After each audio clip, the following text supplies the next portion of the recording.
composición y síntesis cualitativa y cuantitativa de la hemoglobina, y también estaremos abordando lo que es el catabolismo del eritrocito, o sea, el tiempo de vida de manera normal y fisiológica que ese eritrocito debe vivir en la circulación y lógicamente comenzar a ver el desgaste de su metabolismo energético hasta su destrucción o su apoptosis, que es lo que hablamos de una muerte programada.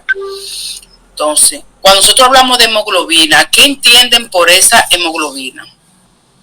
Primero, habemos 34 personas ya, o sea que podemos, 33 personas que podemos iniciar la clase de manera normal, porque hay el 50% de la asistencia de la clase presente en esta clase.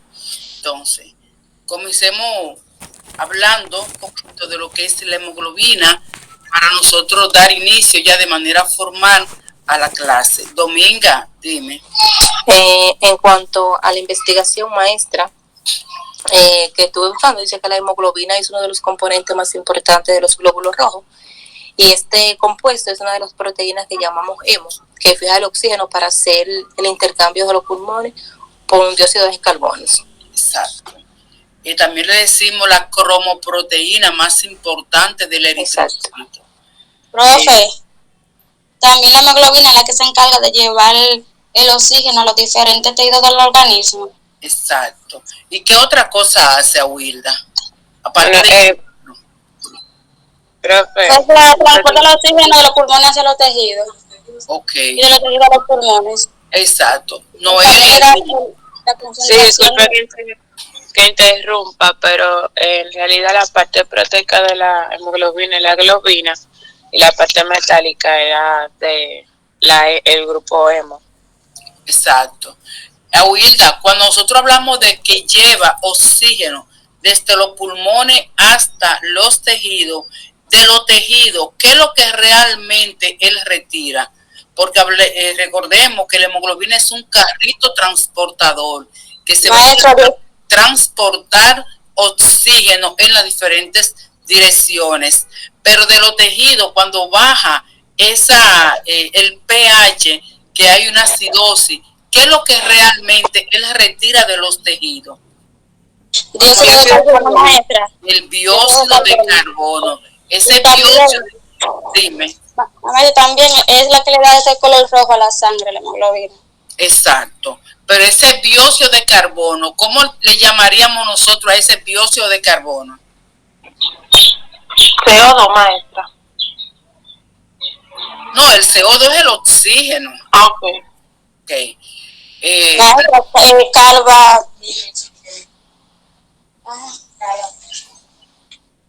El dióxido de carbono, ya lo dijeron, dióxido, o sea, ese oxígeno, que es lo que se produce cuando se une, se mezcla el oxígeno con el monóxido de carbono, entonces libera toda esa toxicidad de los tejidos y la libera hacia los pulmones. Ahí interactúa cuál de los derivados hemoglobínicos interactúa ahí en esa composición.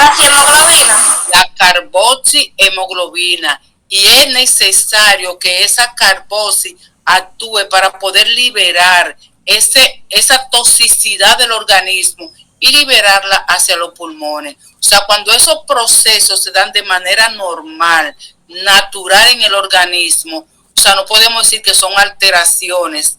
Yo le decía el día pasado a un grupo de tesis, la semana pasada, que me decían alteraciones del sedimento urinario, pero en el sedimento urinario no hay alteraciones. O sea, el sedimento urinario es un examen que yo hago en el sedimento ahora. ¿Cuándo yo puedo hablar de alteraciones? ¿Cuándo? Bueno, profe, cuando se afecta la parte hemo o la parte globina de la hemoglobina. Exacto. Pero cuando el proceso se me da normal, yo lo que estoy hablando de un análisis, porque es conocer, ver, cuantificar. Ahora, cuando esos elementos están por encima de los valores esperados, recuerden que tienen que estar ahí, pero tienen unos valores, un intervalo de referencia y que deben manifestarse. Cuando ellos pasan de esos niveles de referencia, entonces ya hablamos de alteraciones, que en este caso en la hemoglobina podemos hablar de alteraciones de tipo cualitativa y de tipo cuantitativa. ¿No es verdad? Profe, Dime, Awilda. yo tengo una pregunta. Por ejemplo, en el caso de las personas que son falsémicas, usted sabe que ellos tienen problemas en lo que es el glóbulo rojo, o sea, el glóbulo rojo está a media luna. Cuando ellos entran en crisis, se relaciona mucho también con la hemoglobina ahí. Claro. ¿Qué es lo que transporta la hemoglobina? ¿Qué es lo que tiene? Entonces, ¿qué es lo que tiene ellos deficiente en ese momento? ¿Qué? Deme un segundito. La hemoglobina. La hemoglobina es lo que ellos tienen de deficiente, la hemoglobina. Le falta concentración de la hemoglobina. Y al tener baja concentración, cuando el paciente afectado por una hemoglobinopatía entra en una crisis, puede ser una crisis convulsiva, una crisis aplástica, puede ser crisis de diferentes tipos, pero siempre va a tener un componente principal, que es una crisis de tipo hemolítica. ¿Por qué de tipo hemolítica? ¿Por qué? Yo, profe. Dime, Awilda, ten esto, señores. Porque realmente en los falsémicos el glóbulo rojo no tiende a durar 120 días, tiende a romperse antes de la fecha. Exacto. ¿Por qué se va a romper antes de la fecha? Dime, Noelia. Noelia, profe. Por la forma de media luna que ellos presentan, o sea, no es un eritrocito normal, sino que esta media luna no está completo. Entonces, cuando ellos intentan pasar por los tejidos, por la vena, eso es circulación. Ajá, por la circulación. Ellos se van a agrupar, profesora, porque no tienen, o sea, no tienen el tamaño como para pasar de forma normal, y al agruparse se van a romper.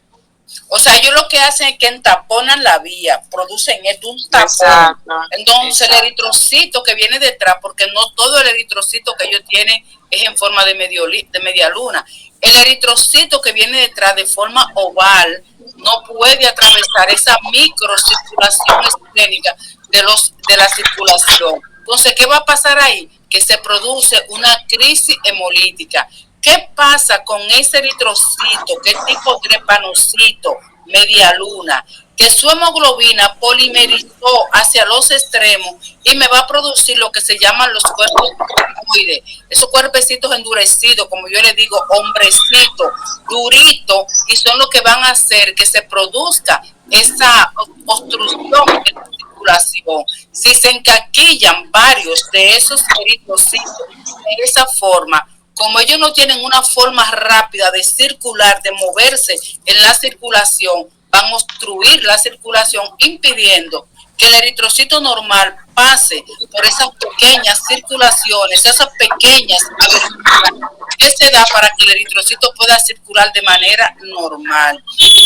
Eso es lo que nosotros llamamos crisis hemolítica, que puede ser de diferentes formas, pero es por la forma que el eritrocito toma y que lógicamente se va a atrapar y va a producir como un tapón que no permite que los demás eritrocitos circulen libremente. Entonces, a eso es lo que se le llama crisis de tipo hemolítica, que puede ser muchísima, vasoclusiva, puede ser crisis pie y mano, puede ser crisis, diferentes son las crisis que van a hacer el paciente drepanocítico, que lógicamente al llegar a la consulta o a la emergencia, ¿qué es lo primero que los médicos hacen?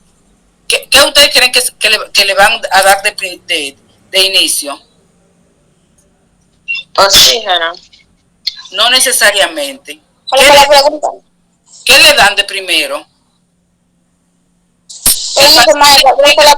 El paciente llega con una crisis hemolítica a la emergencia de cualquier centro.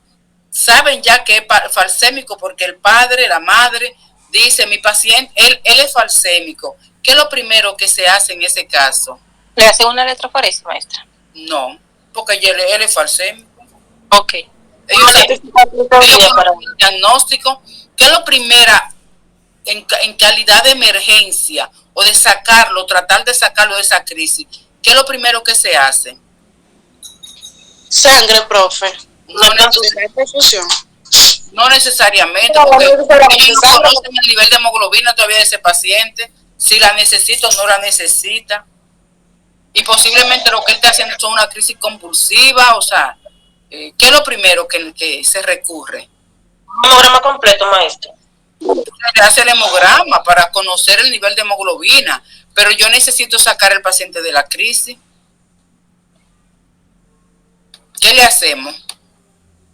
¿Qué necesita él? ¿Qué necesita él para movilizar esos eritrocitos? ¿Y para qué? Hierro, maestra. No necesariamente.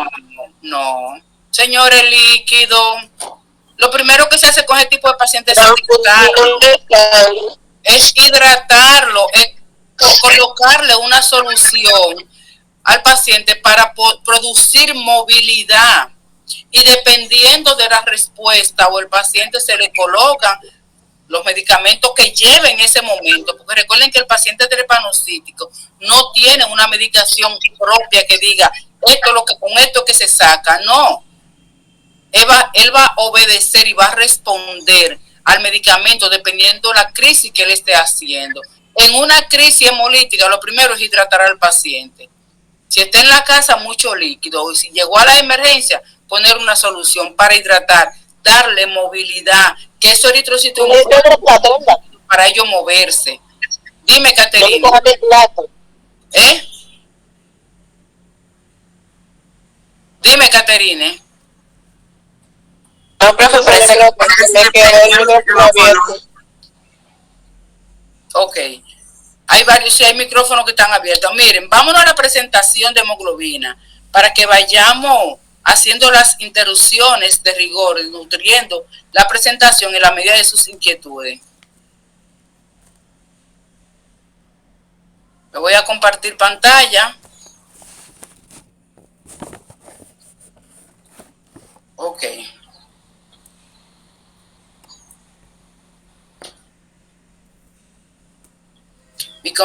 Mi computadora tiene una pensadera, señores.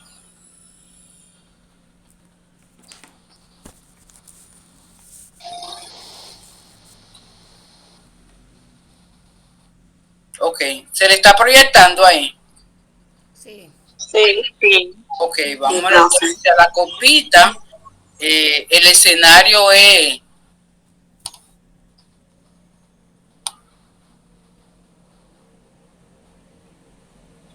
Vamos a ver algo aquí.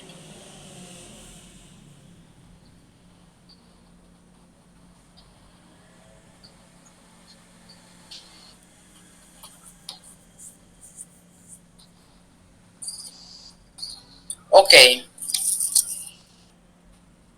María Teresa, Domitila Peña, Álida y Noeli son las responsables de ponernos a nosotros la pila en este tema.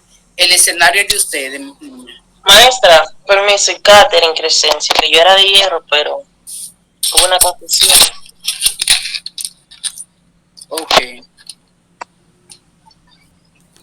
Caterine. Ajá, Crescencio. ¿Y qué pasó ahí? No, que hubo una confusión, que nosotros mezclamos tema de hierro, su composición, hemoglobina y todo eso. Ok. Pues el escenario de ustedes. Buenos días. Nosotros vamos a estar presentando lo que es la hemoglobina, su composición y síntesis y sus alteraciones tanto cualitativas como cuantitativas. Ok. Este grupo está integrado por Noelis Rosario García, María Teresa Soseli Ranzo, Álida Rosa Rodríguez y Catherine Crescencio y una servidora, Domitila Peña. Ok.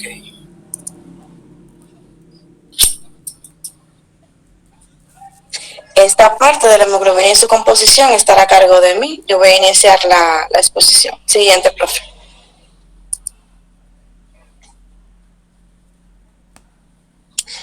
La hemoglobina es la parte principal de los glóbulos rojos de la sangre. Es una proteína líquida altamente especializada de los eritrocitos que es responsable directa del transporte gaseoso. Esta está compuesta por una proteína llamada globina y un compuesto llamado hemo, que de aquí se origina su nombre, de hemo y globina. Una molécula de hemoglobina está formada por 4 subunidades, contenida cada uno en un grupo M anidado a una grieta hidrófoba de la cadena proteica de la globina. Siguiente, profe. El M es un anillo tetrapirórico con un ion de hierro ferroso próximo al exterior del anillo, uniéndose de manera covalente el hierro a la histidina de la cadena globina anexa. La cadena de la globina son 2 pares idénticos, enrollados en segmentos espirales o helicoidales de diferentes longitudes.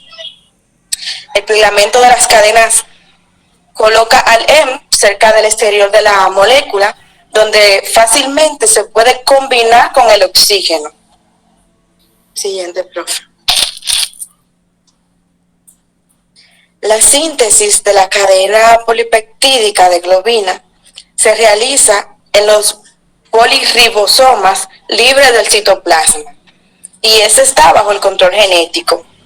Las anomalías de la porción, cuando hablamos de la porción N, la porción metálica, esta se conoce como las porfirias, las cuales pueden ser hereditarias o adquiridas.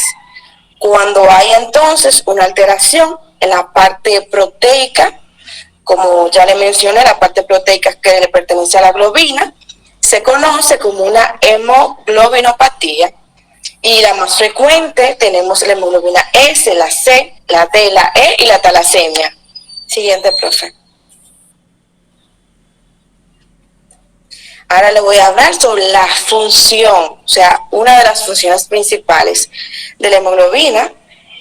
Lo principal es que es el transporte del oxígeno de los pulmones a los tejidos y toma el dióxido de carbono de los tejidos a los pulmones. También participa en la regulación ácido-básica, eliminando el CO2 de los pulmones y como amortiguador de los cambios del pH. En esta imagen aquí abajo podemos ver lo que le acabo de decir, pero en una imagen. Ejemplo, aquí tenemos lo que es el glóbulo rojo. El glóbulo rojo, como ya sabemos, lo encontramos en la sangre. En su interior está compuesto por lo que es la hemoglobina. Luego, esta hemoglobina que está dentro de los glóbulos rojos se transporta por la sangre hacia los pulmones. Por los alvéolos pulmonares tiene el oxígeno, como vemos aquí en la imagen. Vemos los alvéolos pulmonares, como le da el oxígeno al eritrocito y se adhiere. Una vez lleno de oxígeno, los glóbulos rojos siguen avanzando y la hemoglobina en la sangre va a llevar el oxígeno desde los pulmones hasta los órganos y tejidos. Entonces, este va dejando todo lo que ha captado, o sea, todo el oxígeno que ha captado en los órganos y lo deja en los tejidos de nuestro cuerpo. Entonces, va a ir captando el dióxido de carbono para trasladarlo a los pulmones. Ese dióxido de carbono también se adhiere a la célula y es así como trabaja la hemoglobina en nuestra sangre.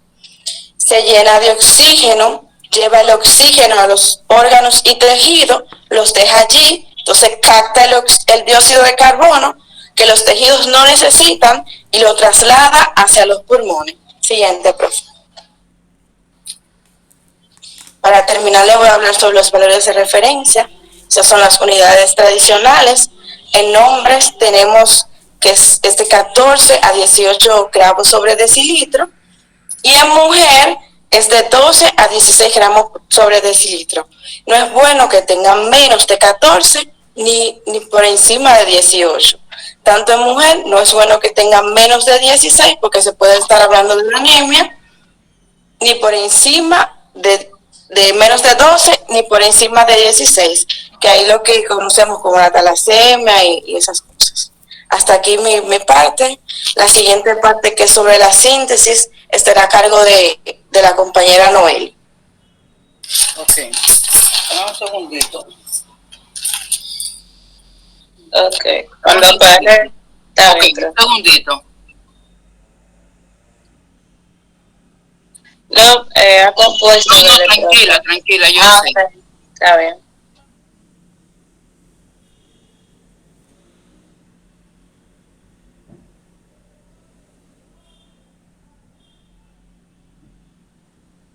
Ok.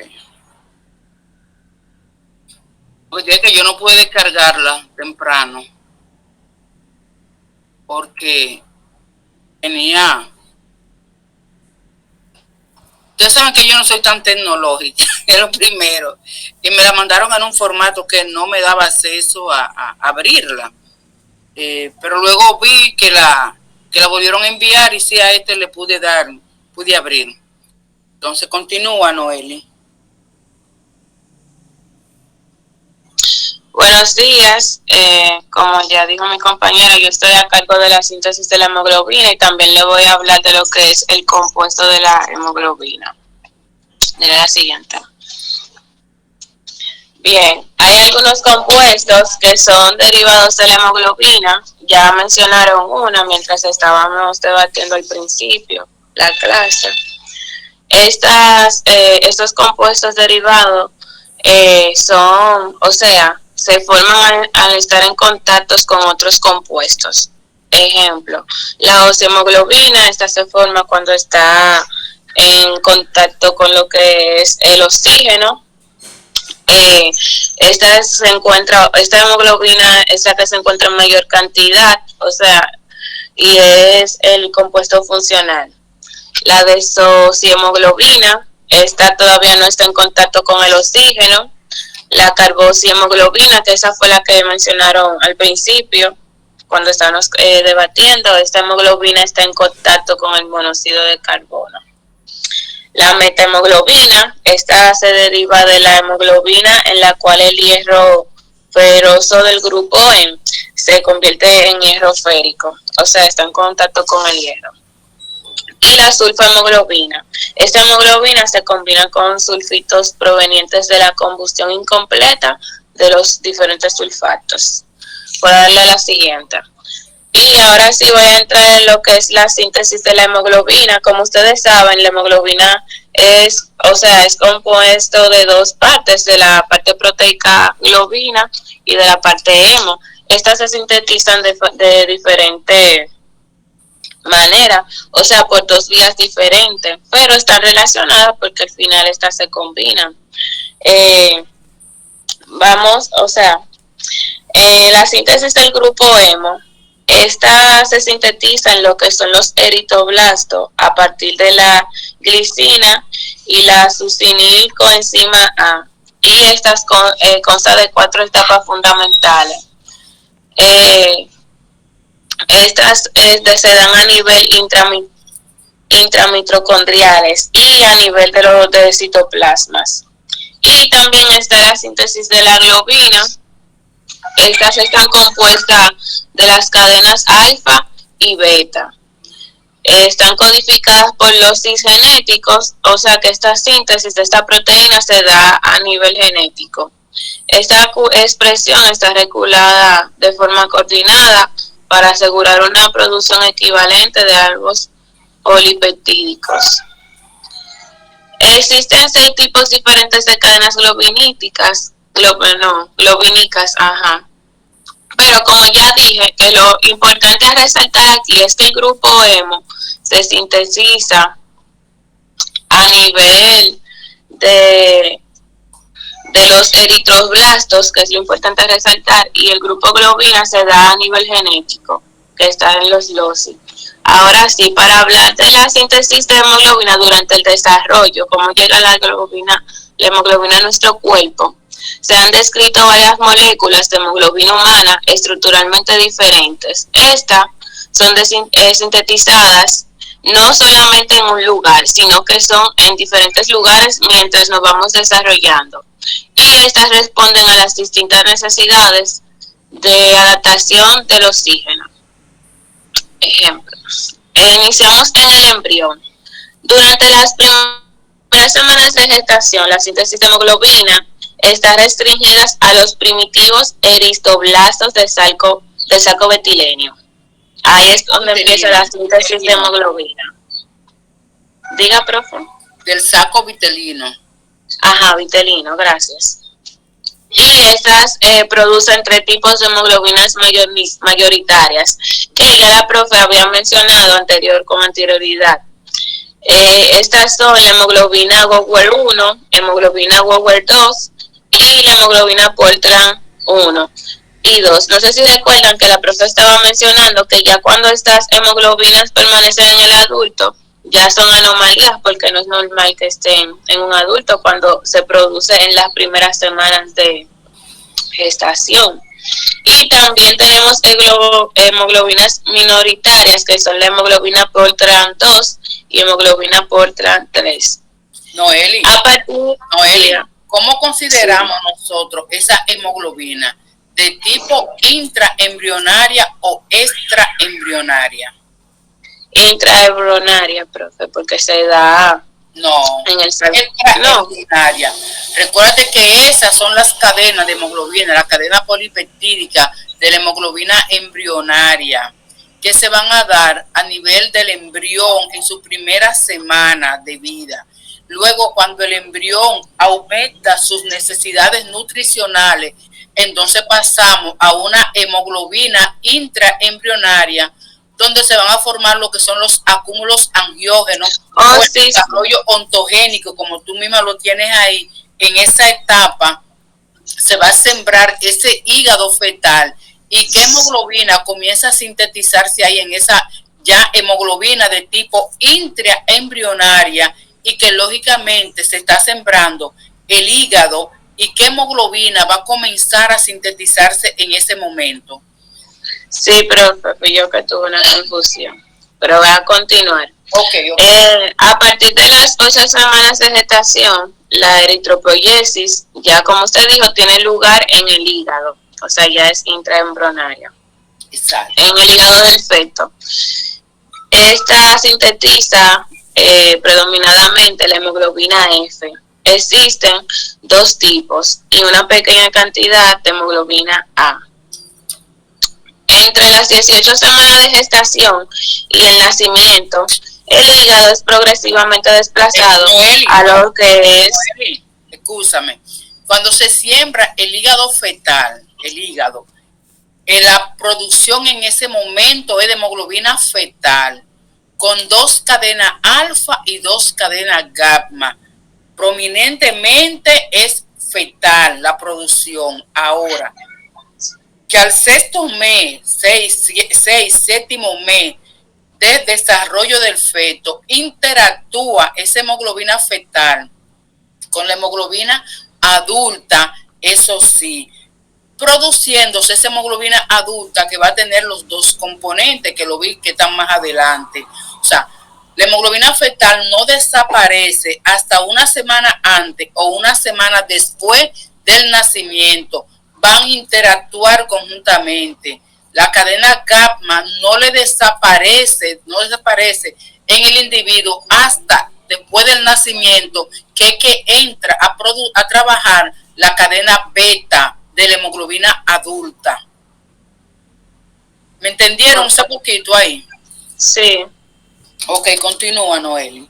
Bien, como decía, en el hígado la que se sintetiza predominantemente es la hemoglobina fetal. Entonces, entre las 18 semanas de gestación, ya se desplaza lo que es a la médula ósea en vez del hígado, siendo el principal órgano hematopoyético, que ya eso lo sabemos, en el momento del nacimiento. Ya en el adulto, la hemoglobina más abundante, con el 90% del total de la hemoglobina, es la hemoglobina A y la A1, y esta se relaciona con la hemoglobina A2. Ya yo terminé mi parte, pero para hacerle un resumen de manera generalizada, o sea, sacar lo importante, que es donde se sintetiza cada hemoglobina mientras nos estamos desarrollando, es que este inicia en los eritroblastos del saco vitelino, pasa a lo que es el hígado y luego termina en la médula ósea, que es nuestro mayor órgano hematopoyético. Hasta aquí mi presentación. Ok.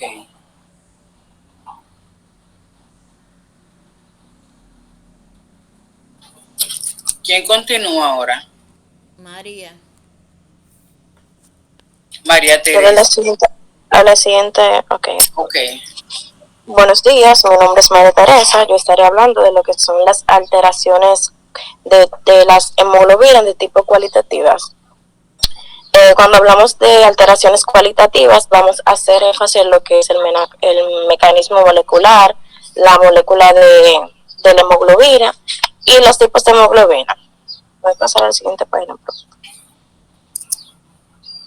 Okay. Aquí vemos una breve imagen de lo que es la estructura de la hemoglobina. Esta está formada por 4 cadenas de polipéptidas, dos cadenas alfa y 2 cadenas beta y un grupo de gen.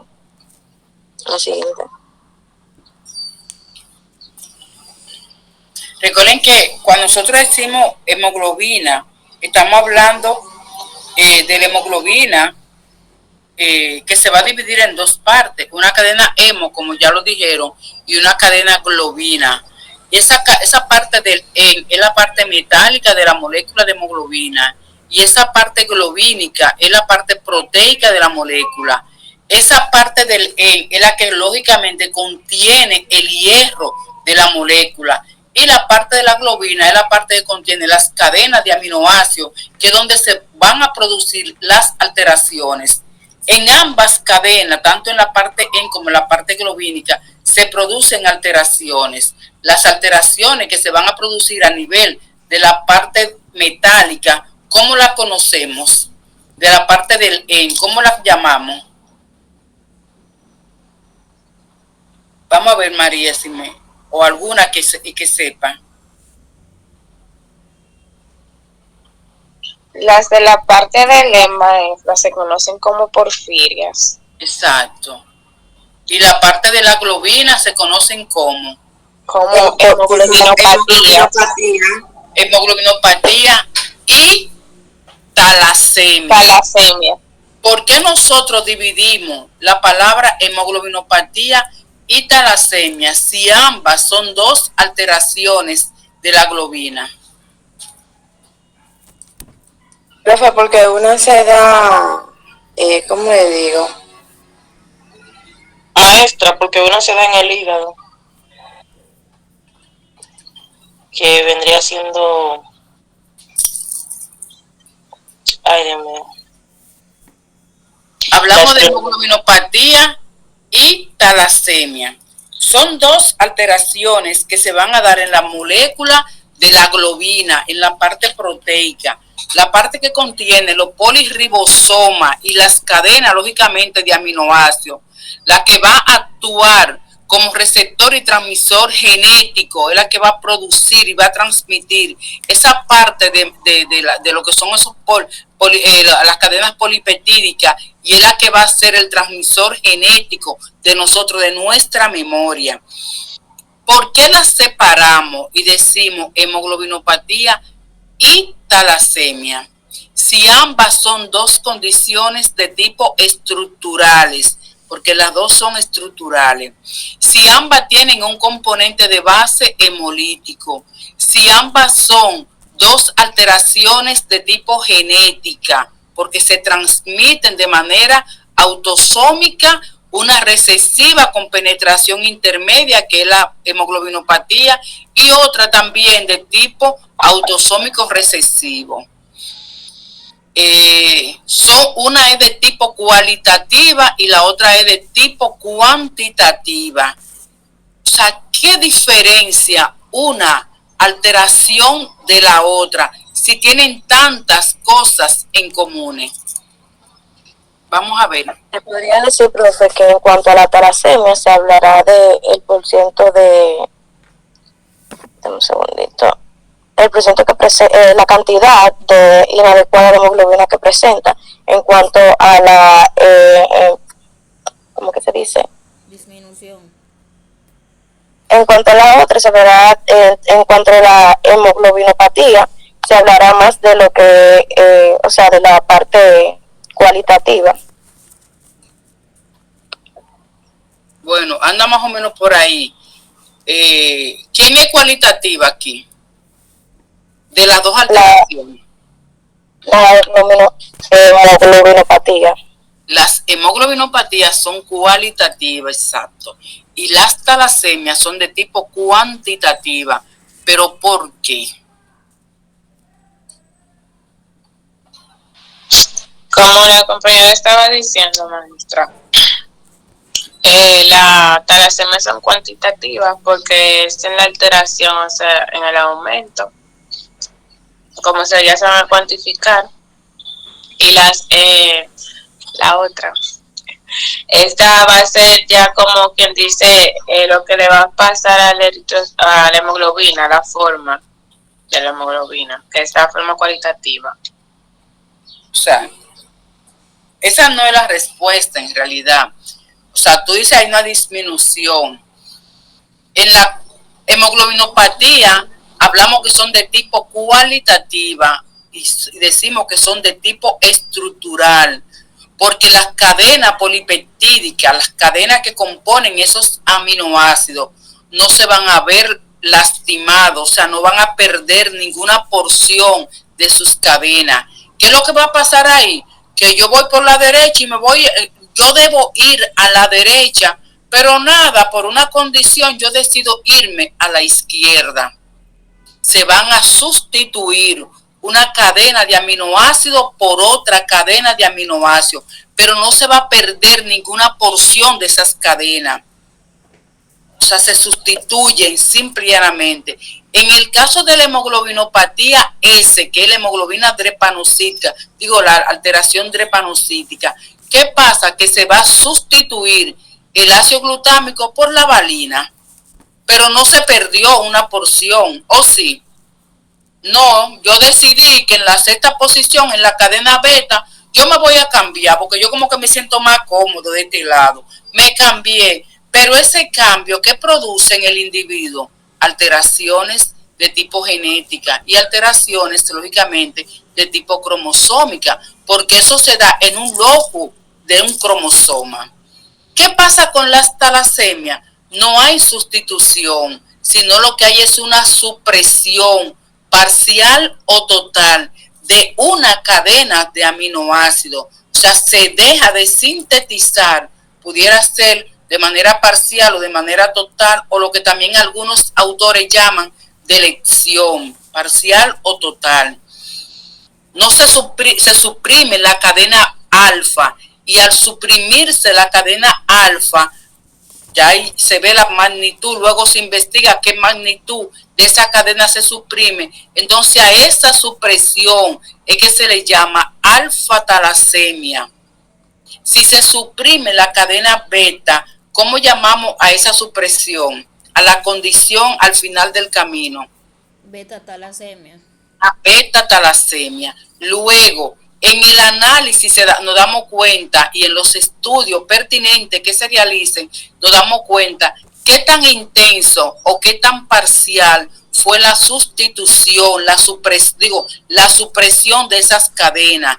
Entonces, dependiendo de la intensidad con la que haya sido esa supresión o la carga genética que tenga ese paciente, ahí hablamos de talasemia mayor y talasemia menor. Y dependiendo de cuál de esas cadenas se suprima de manera parcial, entonces hablamos de que si es o no compatible con la vida. Que ya lo vamos a ver más adelante porque vi algunas alteraciones de la talasemia. Ok. ¿Pregunta hasta el momento?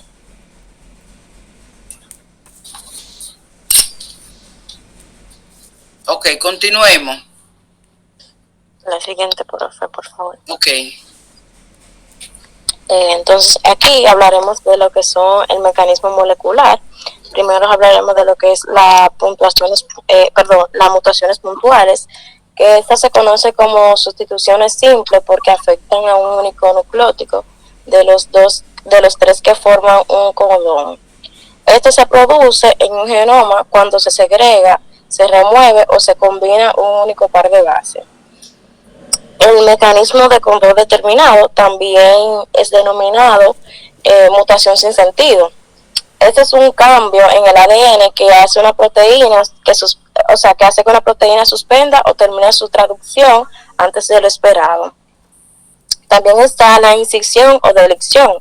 Una incisión es el cambio de secuencia del ADN en un gen al agregar uno o más nucleótidos al gen. Como resultado, la proteína producida del gen puede que no funcione correctamente. A diferencia de la incisión, una deleción es el cambio de la secuencia del ADN al eliminar al menos un nucleótido de un gen. La hibridación anómala entre dos cadenas de globina.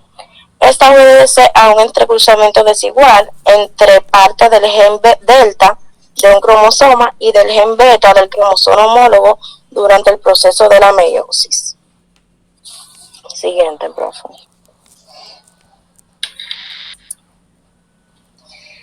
Clasificaciones de la hemoglobina. La naturaleza de la cadena hemoglobínica determina diferentes tipos de hemoglobina. Entre ellas más conocidas se podría decir que son la hemoglobina A, hemoglobina A2, hemoglobina fetal, que también es conocida como hemoglobina F, hemoglobina B, como dijo la profesora anteriormente, es también conocida como la hemoglobina granulocítica, y la hemoglobina S. La hemoglobina A, esta está formada por dos cadenas alfa y dos cadenas beta. Esta constituye aproximadamente un 97 a 98% de la totalidad del contenido globínico. Esta predomina en el individuo adulto normal y empieza su síntesis aproximadamente en el segundo mes de vida intrauterina. Esta se conoce como la hemoglobina normal. La siguiente, profe, por favor. La hemoglobina A2. Esta es una hemoglobina menor del adulto que presenta de un 2 a un 3%. Esta está formada por dos cadenas alfa y dos cadenas deltas. En su síntesis comienza en el feto a partir de las 35 semanas de gestación. En el neonato o el bebé se describe aproximadamente de un 0.5%, que sigue ascendiendo hasta los 6 meses de edad, en el cual alcanza su valor definitivo para la vida adulta. Esta complementa el estudio de las anemias, de las anemias se demuestran alteraciones en su valor de deficiencia de hierro, la aplasia medular, la anemia perniciosa y la hemoglobinopatía inestable. La siguiente. Cuando hablamos de hemoglobina A, esos son los dos componentes de la hemoglobina, un componente mayor y un componente menor. A ese componente mayor, que es el que nosotros llamamos el que tiene la mayor concentración de hemoglobina, y es la que tiene la mayor concentración de oxihemoglobina. Va a estar distribuido de un 94 a un 96% en la circulación. Y lógicamente va a tener sus dos componentes alfa y dos componentes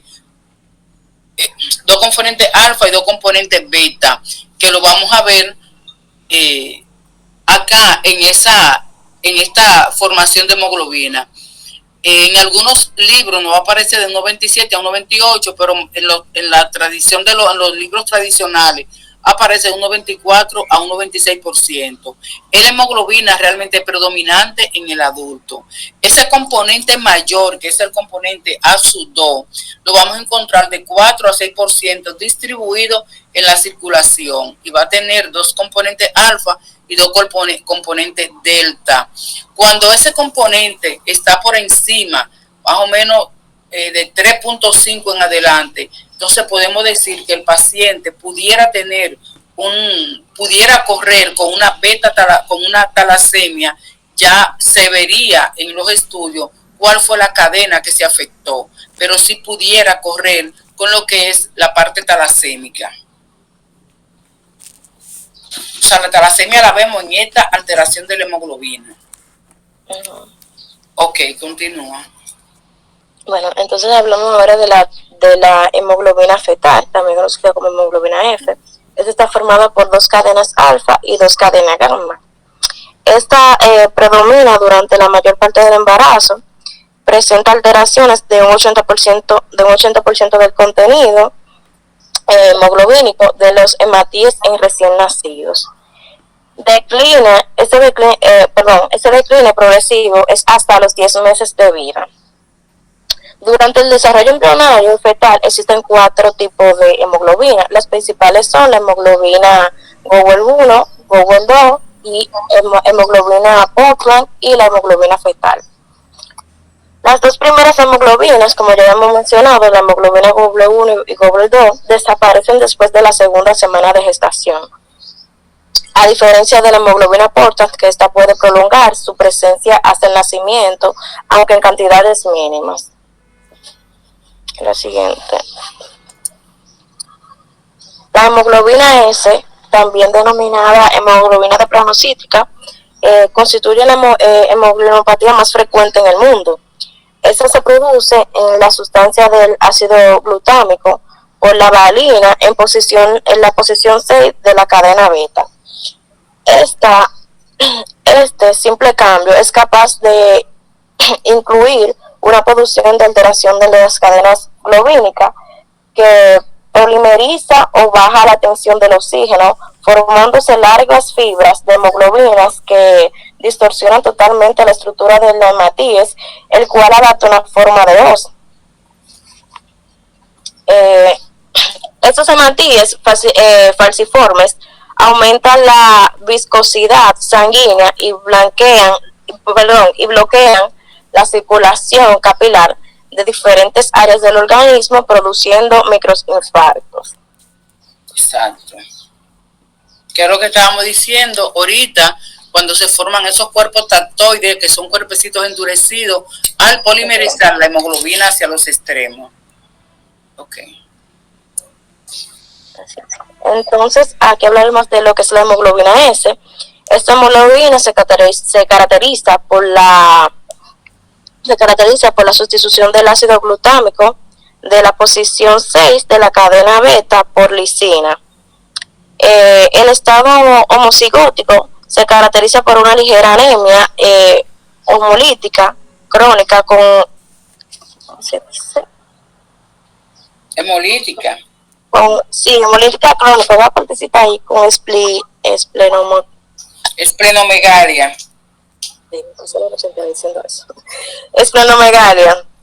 El estado de heterocigótico de la hemoglobina no produce trastorno alguno, aunque la hemoglobina C tiende a cristalizar en condiciones hepáceas, no produce crisis y no produce crisis vasoclusivas como la hemoglobina S. También se puede decir que la morfología de de ese eritrocito se caracteriza por la aparición de codocitos. Codocitos o leptocitos o células indianas, como quieran llamarla. Hasta aquí mi parte, la próxima compañera. Buenos días, mi nombre es Alida Rosa Rodríguez Silvestre. Yo le voy a estar hablando, ¿me escuchan? Sí. Yo le voy a estar hablando sobre alteraciones cuantitativas de la hemoglobina. ¿Qué significa alteraciones cuantitativas? Significa que se caracteriza por la síntesis disminuida o ausencia de alguna de las cadenas de globina, mientras que en los trastornos cualitativos la molécula sintetiza es diferente a la normal y algunas o varias funciones de la hemoglobina están alteradas. Siguiente, profe. También le voy a estar hablando sobre la talasemia, que es un tipo de anemia del grupo de anemias hereditarias. Esta condiciones genéticas confiere resistencia a la malaria, pero causa una disminución de la síntesis de una o más de las cadenas polipeptídicas de la hemoglobina. Constituye a un grupo heterogéneo de defectos congénitos de la hemoglobina, cuya consecuencia es la disminución o ausencia de la síntesis de cadena de hemoglobina. También su mecanismo de transmisión es hereditario, es autosómico dominante. ¿Qué es autosómico dominante? Por ejemplo, un niño hereda un gen mutado tanto de su padre, de su mamá o de su papá, cualquiera de los dos, maestra. Ok, esto, cuando hablamos de talasemia, ¿alguien me puede decir qué fue lo que dijimos ahorita de talasemia? ¿Qué es lo que se da realmente?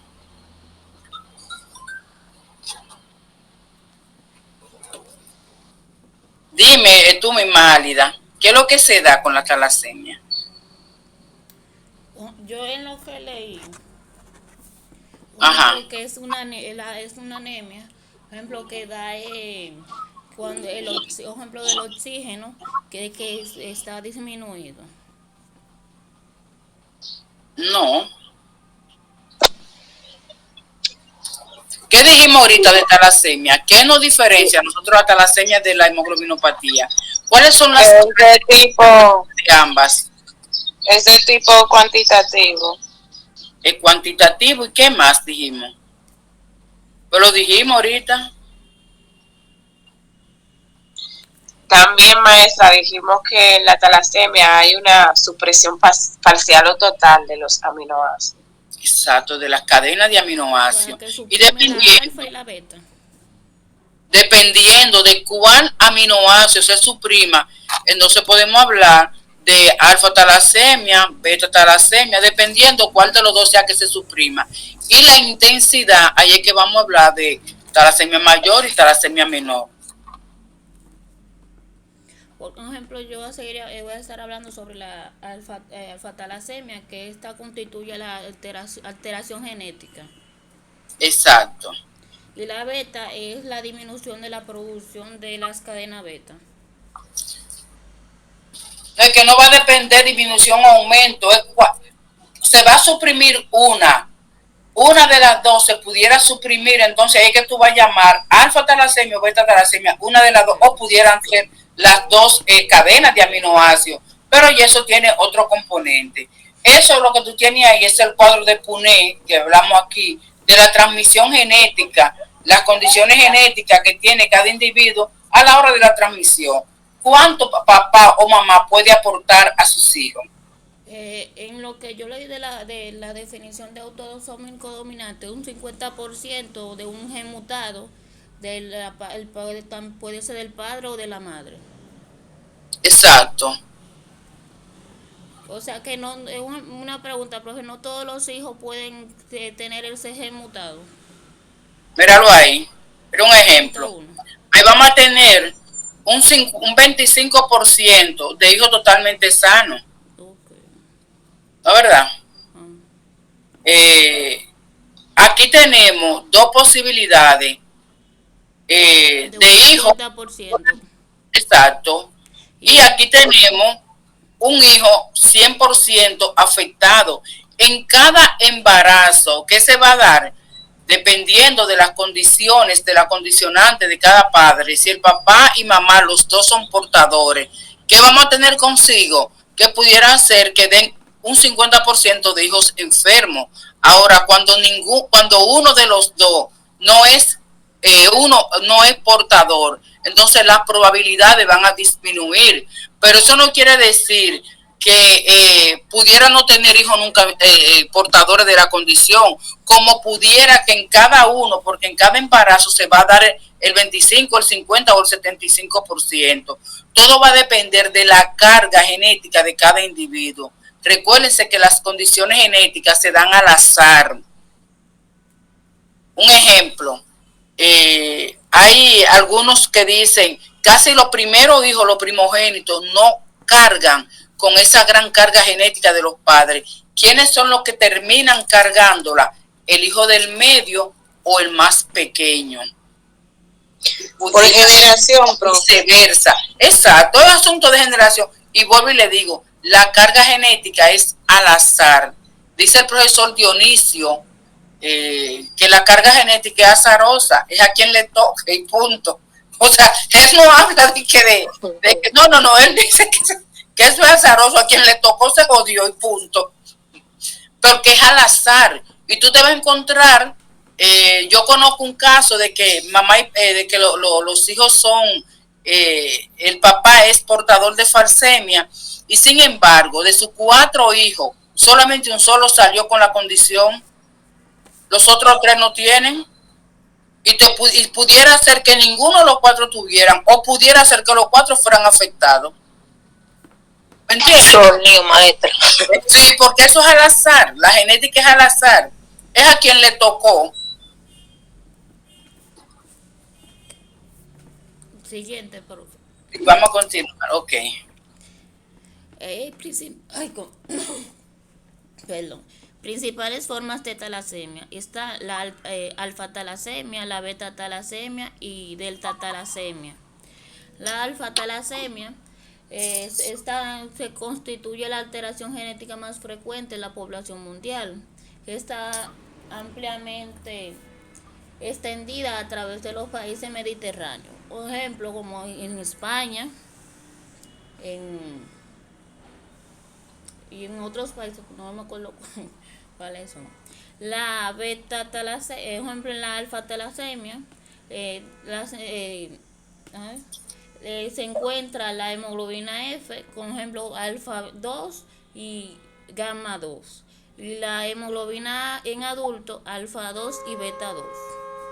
Las formas más frecuentes de la alfa-talasemia son las que asocian a anemias microcíticas e hipocrómicas. En la beta-talasemia tiene origen principal en mutaciones que afectan al gen beta-globina, situado en el cromosoma 11, puede producir efectos en la transcripción de maduración. Hay 3 tipos de grupos en la beta-talasemia, que está talasemia mínima o rasgos talasémicos, talasemia menor y también talasemia mayor, que eso ya lo va a explicar mi compañera después.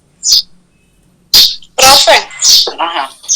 disculpe, Keila dice, pues, por el grupo creo, que le perdió la conexión con la computadora. Pues si usted le permite entrar con el celular. Vamos a... Porque tiene que acordarse que tengo que salirme de la presentación. No hay nadie solicitando entrada.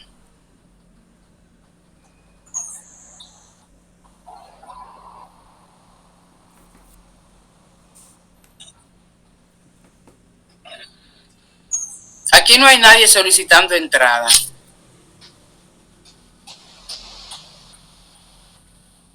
Ok, déjame preguntarle.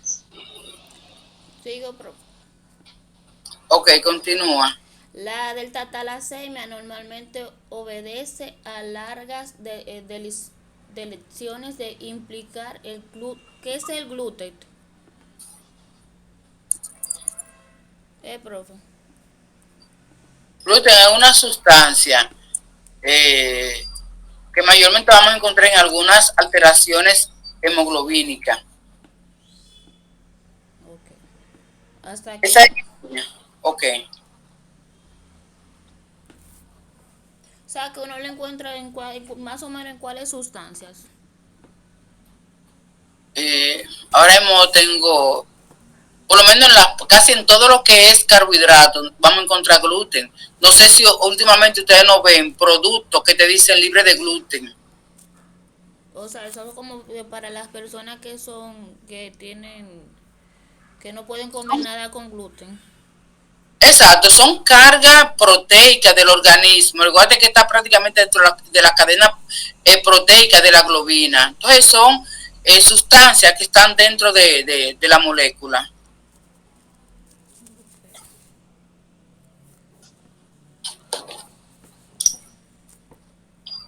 Continúa.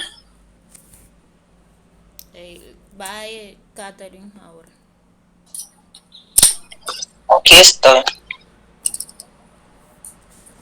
Ok.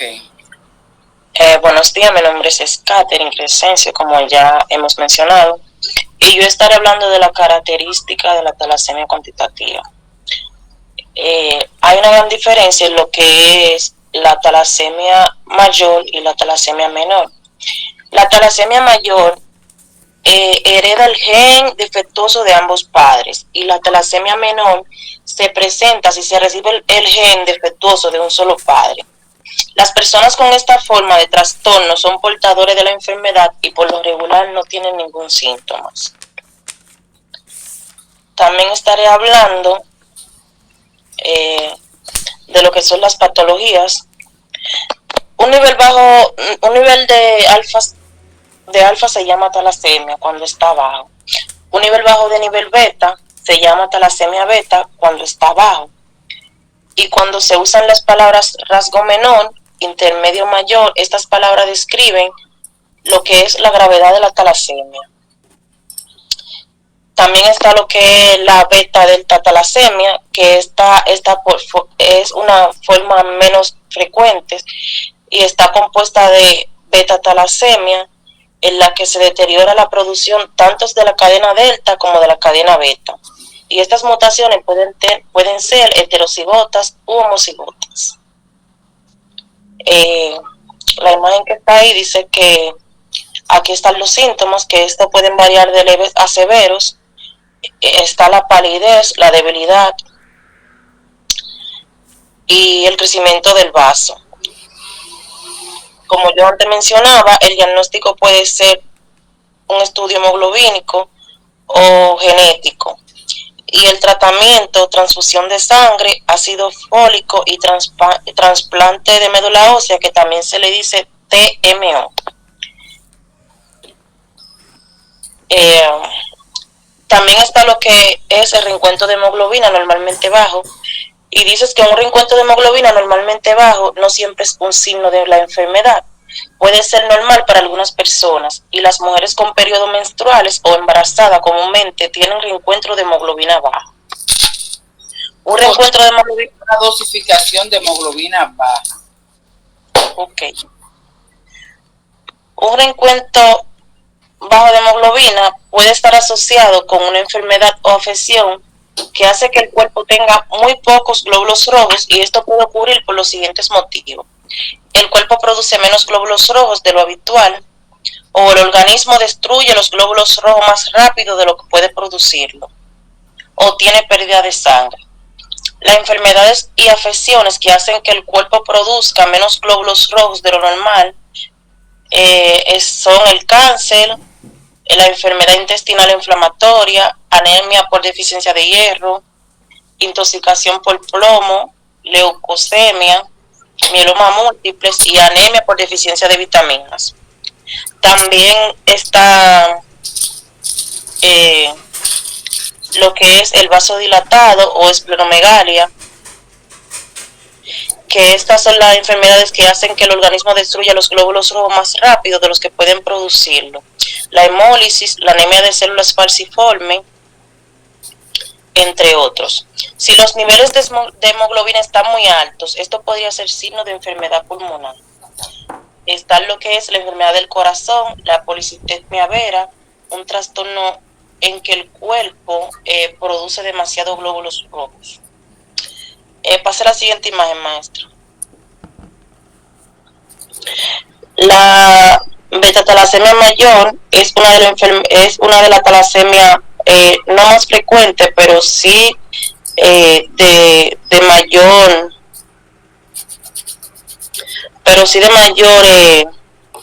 daño. Entonces, sus características físicas son los faciales particulares, cráneo protuberante, hipertrofia macial, exposición de los incisivos superiores, eminencias de malares prominentes, depresión del puente nasal, edema palpebral y aspecto mongoloide. Hasta aquí nuestra exposición. Ok.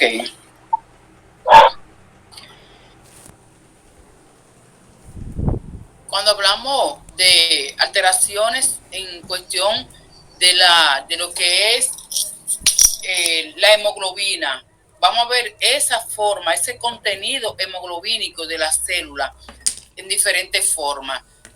Recuerden que nosotros hablábamos en clases anteriores de lo que es el contenido de hemoglobina, que vamos a ver 4 partes, que es la hipocromía, la anisocromía, la policromasia, y hablamos también de lo que son los anulocitos, que corresponde a lo que es el contenido de hemoglobina, que cada una de estas van a tener repercusión en lo que son las diferentes alteraciones que vamos a ver en la célula cuando hay un paciente con hemoglobinopatía o con talasemia.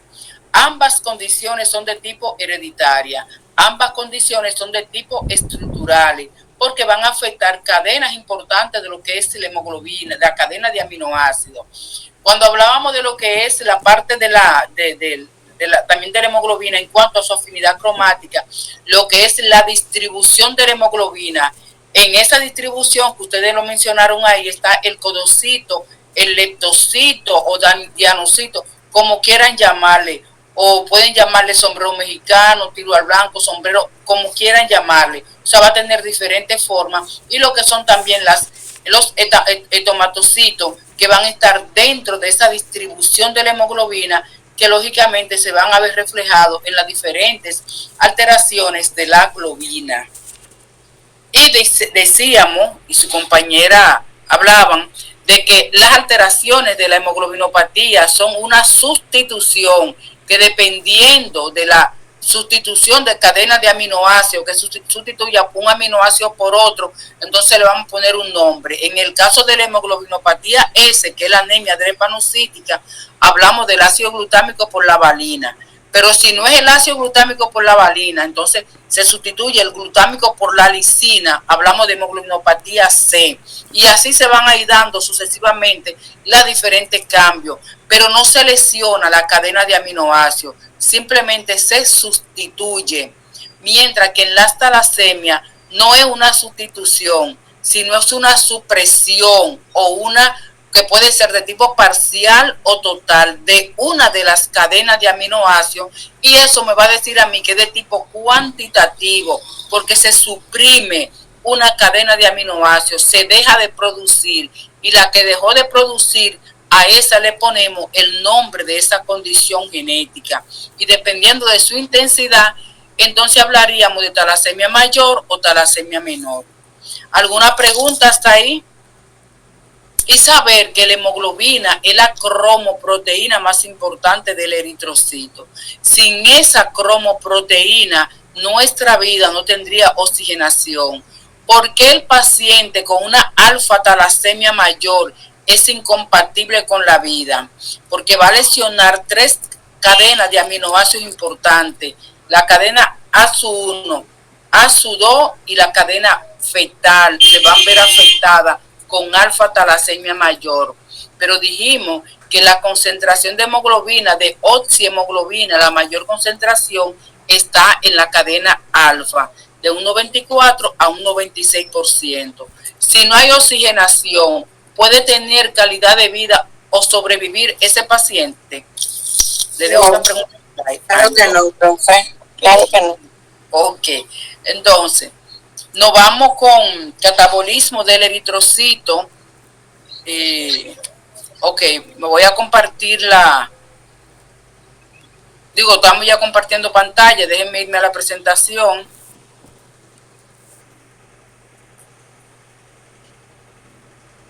Ok. ¿Se le está proyectando? Sí, maestro. Ok. Vamos, en el escenario de Carmen Altagracia, Erika, Luciana y Ana María Marte. Buenos días.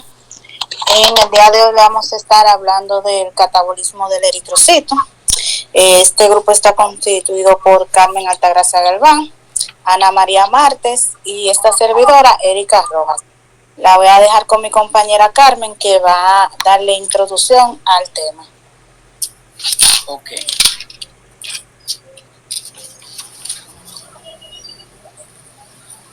Buenos días, mi nombre es Carmen Altagracia Galván, le estaré hablando del catabolismo del eritrocito. Debemos recordar que el catabolismo o metabolismo destructivos es el proceso que reduce la energía necesaria para la actividad que tiene lugar en las células. Las células decomponen moléculas grandes para liberar la energía. En este sentido, podemos definir que el catabolismo del glóbulo rojo como la destrucción del mismo. Se conocen las señales precisas que marcan la destrucción de los glóbulos rojos. Pero al carecer de núcleo y de ribosoma, el eritrocito maduro no puede sintetizar proteínas, por lo que es una célula incapaz de autorrepararse. Bajo circunstancias normales, la vida media del eritrocito parece ser muy uniforme. Viven alrededor de 120 días desde su liberación a la circulación, como la reticulocisto, hasta el secuestro del eritrocito senescencias.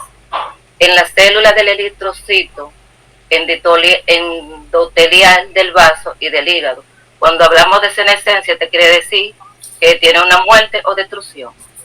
Siga, profe. Esos son los eritrocitos senescientes. ¿Cuándo un eritrocito se considera senesciente o viejo?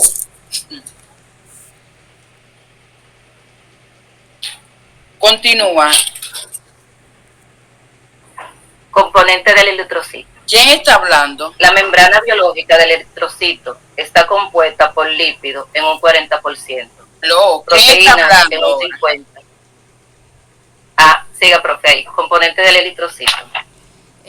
Ella pregunta que quién. La membrana biológica. No, es que se pegan pegados ahí. ¿Quién es que está hablando ahora? Profe, Carmen. Yo le dije Carmen Altagracia Galván. Ok. Dime, sigue, Carmen. Componente del eritrocito. La membrana biológica del eritrocito está compuesta por lípidos en un 40%. Carmen, eritrocito. Está compuesta por lípidos en un 40%, proteína en un 50% y un 100% de carbohidratos, y la hemoglobina representa aproximadamente un tercio del volumen del eritrocito. Los componentes no hemoglobínicos corresponden como es el agua, las sales, sustratos, cofactores y enzimas que permiten al glóbulo rojo realizar las actividades metabólicas para mantener la energía necesaria para la supervivencia. También tenemos otro componente que es la estructura, función y origen. En la estructura, la forma bicóncava carecen de órganos. La forma bicóncavas carecen de orgánulos celulares, incluyendo al núcleo. Este contiene solo hemoglobina. La función, podemos decir, el intercambio de gases, oxígeno y dióxido de carbono, y transporte entre pulmones, sangre y tejidos, determinación del grupo sanguíneo, y el origen, médulas rojas en los huesos planos. Siguiente, profe. Okay. Tenemos lo que es el proceso de envejecimiento del eritrocito. El eritrocito se caracteriza por un... Carmen, ¿cómo que se llama la célula? Eritrocito. Ok.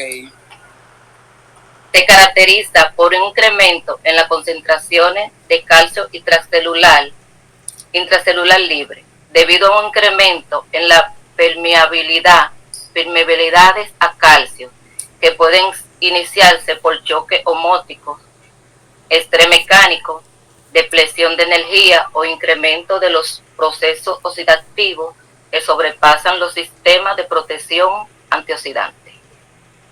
Es indudable que a lo largo de la vida acumulan desperfectos, posiblemente por la acumulación de pequeñas cantidades de estructura de la membrana dañada por oxígeno.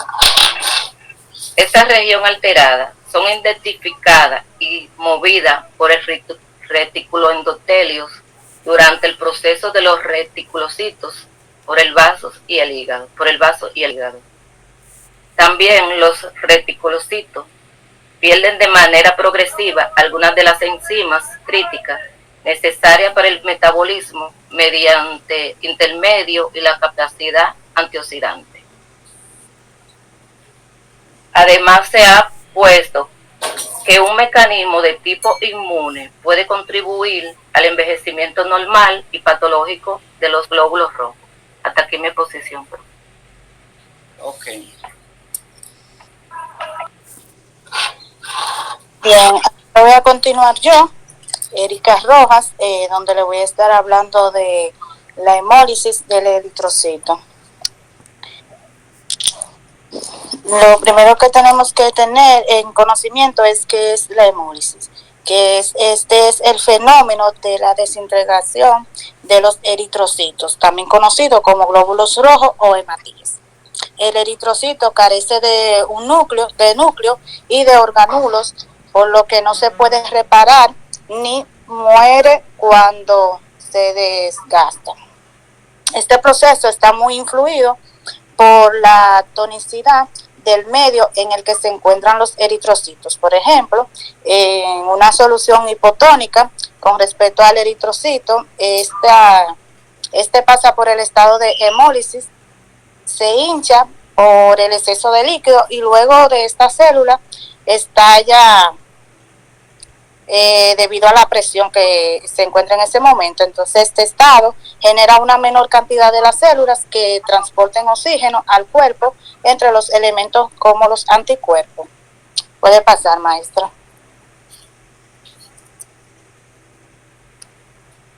Entre los procesos de donde podemos encontrar se puede dar la hemólisis, está la hemólisis extravascular, que aquí en el esquema podemos ver más o menos el proceso de cómo va pasando esta destrucción en el momento de la hemólisis extravascular. Está aproximadamente de un 80 a un 90% de la destrucción de los eritrocitos normales ocurren sin liberación de hemoglobina al plasma, es decir, por destrucción extravascular. Esto ocurre dentro de los macrófagos del vaso y en un menor grado en el hígado y en la médula ósea. Erika, escúchame. El proceso de hemólisis de los eritrocitos va a depender son dos mecanismos que se dan. Uno puede ser hemólisis intravascular y el otro mecanismo va a ser hemólisis extravascular. La hemólisis extravascular es un proceso prácticamente y la destrucción de los eritrocitos esa destrucción de ese eritrocito de manera fisiológica es normal. Diario va a perder el organismo de un 0.83 a 1% de eritrocitos que se van a degradar de manera normal, de manera fisiológica, de manera que se van a degradar. Esa parte de hierro va a pasar a lo que es la circulación y esa parte de la globina va a pasar al fondo común de aminoácidos para formar nuevas cadenas de aminoácidos. ¿Qué va a pasar cuando hay una hemólisis extravascular? Esa hemólisis se va a dar mayormente entre el 90, 80 o 90%, se va a dar a nivel del vaso, de manera fisiológica normal. Ahora, hay una hemólisis de tipo intravascular. ¿En qué por ciento intracorpuscular, qué porcentaje se va a destruir en esa hemólisis intravascular? ¿Qué porcentaje? De un 10 a un 20% aproximadamente. Exacto. Y cuando nosotros hablamos, un ejemplo, de las anemias hemolíticas de tipo drepanocítica, ¿qué tipo de hemólisis es? Intravascular. Intravascular, porque se da dentro de la circulación. O sea, ese eritrocito viene con problemas desde arriba. Ok, sí. Continúa, Erika. Bien, entonces, como les seguía diciendo, en la destrucción extravascular, en un individuo normal, la eritrofagocitosis constituye la forma primaria de la destrucción extravascular de los glóbulos rojos. Esto es apoyado por dos observaciones, que primero está el sistema de gen oxigenasa, responsable de la degradación de la hemoglobina, que se localiza principalmente en las células fagocíticas del vaso y del hígado, y también podemos verlo en la médula ósea. En la segunda observación vemos que el hierro derivado de la degradación del HEN es almacenado en los macrófagos. La importancia relativa del hígado y del vaso en la destrucción de los eritrocitos está influenciada por el grado de daño que se encuentra en las células. Los eritrocitos muy dañados son fagocitados por todos los órganos que tienen macrófagos, pero en especial por el hígado, por su el gran fluido de sangre. En el vaso es más sensible a los daños celular, ya que las células mínimamente dañadas son fagocitadas por los macrófagos del vaso. Puede pasar, maestra. Entonces, ahora le voy a estar hablando acerca de la destrucción intravascular, como ya estuvimos conversando con la maestra, que en esta se destruye de un 10 a un 20%. Normalmente es ocurrido aquí en este proceso de intravascular. Cuando los eritrocitos se destruyen en el comportamiento vascular, la hemoglobina es liberada de manera directa en la circulación, de la cual es eliminada mediante diferentes mecanismos, como la cantidad de la hemoglobina liberada es baja. Todo se une a las atoglobinas, que es la familia de las glucoproteínas. Las moléculas tetraméricas semeja a la de las inmunoglobinas, con 2 cadenas ligeras y 2 cadenas pesadas. La atoglobina une dímeros de las hemoglobinas, por lo que es necesaria la disociación de la hemoglobina tetramérica. Aquí podemos tener consciente de que el complejo de la hemoglobina atoglobina es depurado del plasma por el hígado con un tiempo medio de separación de 9 a 30 minutos. Sucede ese proceso. En el EN se separa de la globina a la atoglobina y se convierte en biliverdina. La atoglobina no retorna al plasma. El contenido de la atoglobina libre en el plasma disminuye en pacientes con hemólisis intravascular franca, cuando la atoglobina se satura. La hemoglobina circula libremente en el plasma. Esa parte de las células del parenquima hepático son los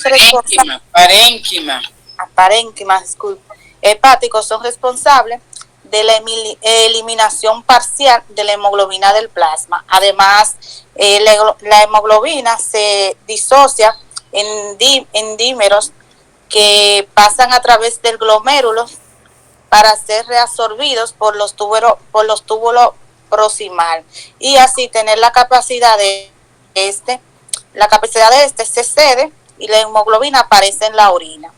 Hasta aquí mi parte, la dejo con mi compañera Ana, que va a estar conversando del metabolismo.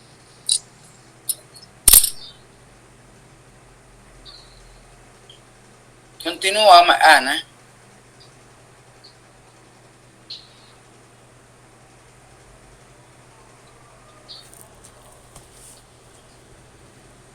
Ana.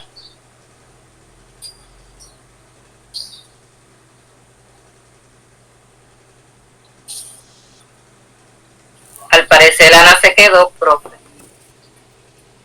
Y Ana no entró. Presente, profe. ¿Es tu parte, Ana? Ah, no. Yo pensaba que te estaba pasando lista. Profe, yo pensaba que te estaba pasando lista. No, la maestra está preguntando por la compañera Ana. Ana María Marte.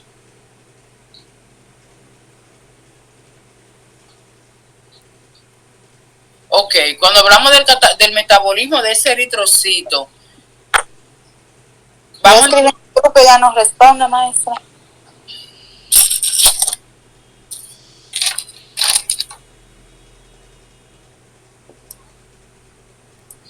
Y ella no le notificó a usted que no iba a poder entrar. No, ella, bueno, es difícil como la comunicación con ellos. Ok. O sea, ese metabolismo del eritrocito es necesario en el proceso de mantener la parte integral de la molécula. Para que ese eritrocito se dé funcional, de manera funcional, tienen que darse la interacción de las diferentes vitaminas, proteínas y aminoácidos, que son los que forman parte de la estabilidad de ese eritrocito circulando en la circulación. Lo vamos a ver de diferentes formas. O sea, voy a tratar de someterme más o menos a la presentación que ustedes tienen para no perder el hilo. Cuando esa hemoglobina, o sea, la estabilidad de ese eritrocito en la circulación va a depender de la estabilidad y la composición de esa hemoglobina dentro y de la membrana del eritrocito. Cuando esa membrana comienza a desgastarse, que es lo que nosotros llamamos eritrocito ceneciente, comienza ya a envejecer, nos vamos a encontrar con un eritrocito ceneciente en la circulación y un eritroceneciente de manera fisiológica a nivel de los tejidos. Entonces, esas dos partes de ese eritrocito guardan mucha relación con lo que es el metabolismo y la constitución de esa hemoglobina en el eritrocito. Eso no quiere decir que la hemoglobina, cuando el eritrocito está ceneciente, va a desaparecer o va a minimizar. No, lo que comienza a minimizar es la estructura realmente ya membranosa de ese eritrocito, pero su hemoglobina, que es la que contiene la cantidad de oxigenación, se mantiene intacta. Ese eritrocito, al llegar a los 100 o 120 días, comienza a desgastarse ese metabolismo energético de él y por ende comienza a debilitarse y ya convertirse a un eritrocito ceneciente y por ende comienza a ir siendo desplazado, los macrófagos comienzan a desplazarlo de la circulación y lo llevan ya hacia la parte de degradación de lo que es la muerte programada del eritrocito. Como ustedes vieron, aquí no se dio una apoptosis, no se dio una necrosis, sino una apoptosis, una muerte programada del eritrocito, donde él agotó todo su mecanismo de producción y de vida útil en la circulación hasta llegar a esa etapa final. La porfiria, que es prácticamente la porfirina, es parte de los componentes que contiene el hierro y está formada realmente por sus 4 anillos Pirroli, que se van a sintetizar a nivel de la médula ósea. Cuando esta porfirina no logra insertarse, que se queda en la parte circulante de la molécula, es lo que nosotros le llamamos alteraciones de la hemoglobina, de la parte metálica, que pudiéramos llamar lo que son las porfirias. Y en algunos casos pudiéramos llamarle anemia sideroblástica, cuando esos anillos se quedan formando anillos de manera que pudieran ser en médula ósea, sideroblasto, o en sangre periférica la llamamos siderocito. O sea, esos componentes, esas sustancias que no logran integrarse a la molécula, al citoplasma de la molécula, son lo que nosotros vamos a llamarle alteraciones de la parte metálica. Esa parte que tiene que dividirse y que van a incluir los diferentes citocromos que hay en el organismo, como es el citocromo, la mioglobina y la hemoglobina. Recuerden que una de las partes de almacenamiento de la globina está en forma de hemosiderina y de ferritina, siendo la ferritina la mayor cantidad de hemoglobina almacenada en el organismo. La mioglobina, ¿dónde la vamos a encontrar?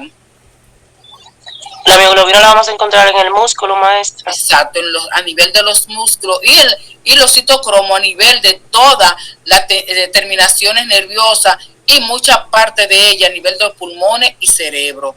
Y lógicamente la hemosiderina, vamos a encontrar lo que es esa ferritina y esa hemosiderina, la vamos a encontrar como forma de almacenamiento depositada y guardada en lo que son los hepatocitos del hígado. Ok, hasta ahí era la presentación de Ana María, que está lógicamente ausente en su presentación.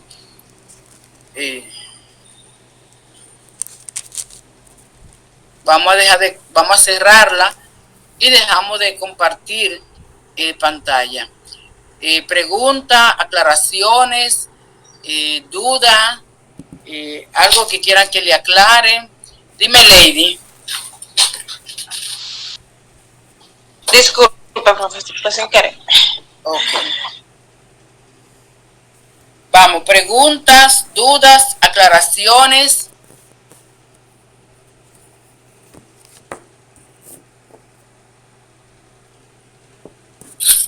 Ah, pero ustedes no tienen duda. No hay pregunta. ¿O todo quedó claro? ¿Ah? Maestra, Dime. yo sí tengo como una pequeña confusión porque yo estaba viendo un video en YouTube que hablaba de la hemoglobina y de la mioglobina. Entonces él decía como que la hemoglobina compone 4 cadenas de oxígenos y la mioglobina compone como algo así, una sola cadena de oxígeno. Y ahí me quedé como... Recuerde que la hemoglobina siempre va a contener sus 4 cadenas de oxígeno. La cadena alfa y la cadena beta, si estamos hablando de componente mayor. La mioglobina es una forma de almacenamiento y de distribución de la hemoglobina que va a estar directamente a nivel de los músculos. Claro que va a tener todas sus cadenas de hemoglobina, porque quien da la responsabilidad o tiene responsabilidad de transmitir o de transportar ese oxígeno es lógicamente las diferentes cadenas que tiene la hemoglobina. Lo que tiene que, a veces hay que ver la fuente, pero sí tienen todas sus cadenas de hemoglobina. Lógicamente en algunas fracciones tú podrás encontrar que va a disminuir la concentración de esa hemoglobina, pero la hemoglobina o la mioglobina, que es una de las formas de almacenarse o de guardarse, la hemoglobina va a cambiar de nombre dependiendo del lugar donde se almacene. Ok, la mioglobina viene siendo como una reserva. Una forma de expresarse la hemoglobina, pero a nivel de los tendones. Pero es hemoglobina. Y va a cambiar de nombre dependiendo de donde ella se encuentre. ¿Pregunta? Ok, vamos a ponerle la valoración a sus compañeras. Vamos a comenzar con lo que fue la síntesis y composición de la hemoglobina. La que abrió el tema fue Domitila Peña, luego le siguió Noeli y luego María Teresa, Noeli y concluyó Caterina Crescencio. Entonces, vamos a darle valor a su presentación, nota. Profe, faltó decir a la compañera Álida. Alia Rodríguez, sí, yo no la mencioné. 2 veces Noeli, profe, te dijo. Ok, no está bien. Excúsenme. Ok, entonces, Álida fue la número 4. Ok, vamos a darle valor a su presentación. Díganme qué nota